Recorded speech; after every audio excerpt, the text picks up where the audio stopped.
Okay, we're talking about chords this time.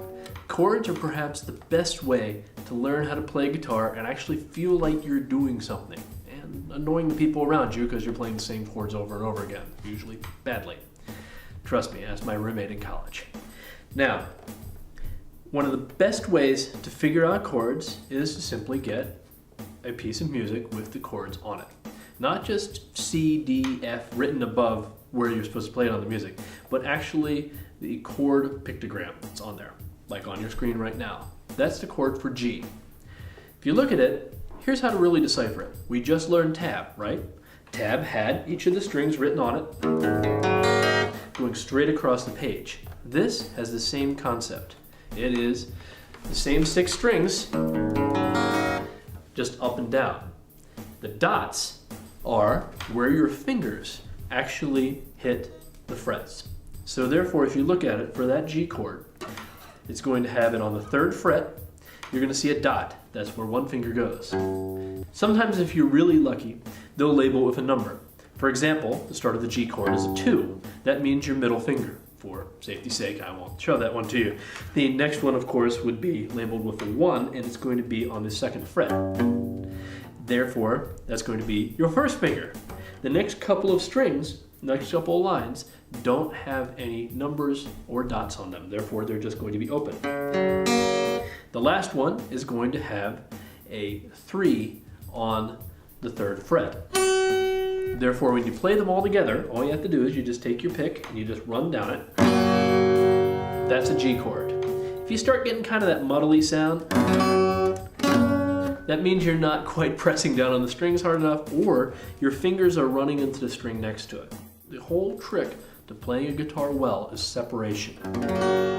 And it's like that old line, what you want to do is lift and separate. You want to have the curve of your knuckles nice and high. If you're playing with them all flat, trust me, it's not going to sound pretty. One other thing to know, if you're starting to play with chords, you're going to want to use a pick. Most guitarists have their own favorite style of pick.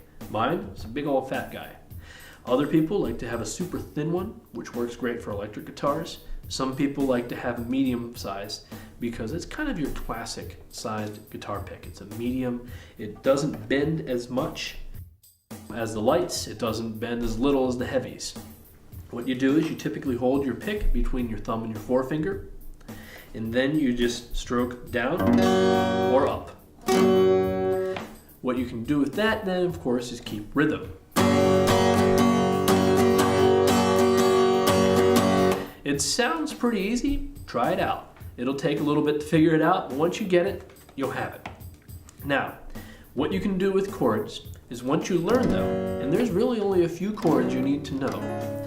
There's probably about 8 to 10, and you can play a good number of songs that you probably know by heart. There'll always be some odd chord stuck in there, but thinking that is part of the learning process. For example, right now we're just going to learn 3 chords. G, C, and then D. And that's going to be, well, an awful lot of 1950s songs. And the trick between that is to learn how to change between those chords quickly so you can keep up with the meter and rhythm of the song. You don't want to be the guy that's sitting there strumming along and then having to pause and put your fingers in the right place, because by that point the song will have left you in the dust. So what you want to do is you want to practice changing between those chords as fast as possible. About the point that you can do it without looking at your strings, and about the time that somebody can just say, "Hey!" and therefore you just automatically know where it is. That's about the time you can follow just about any song.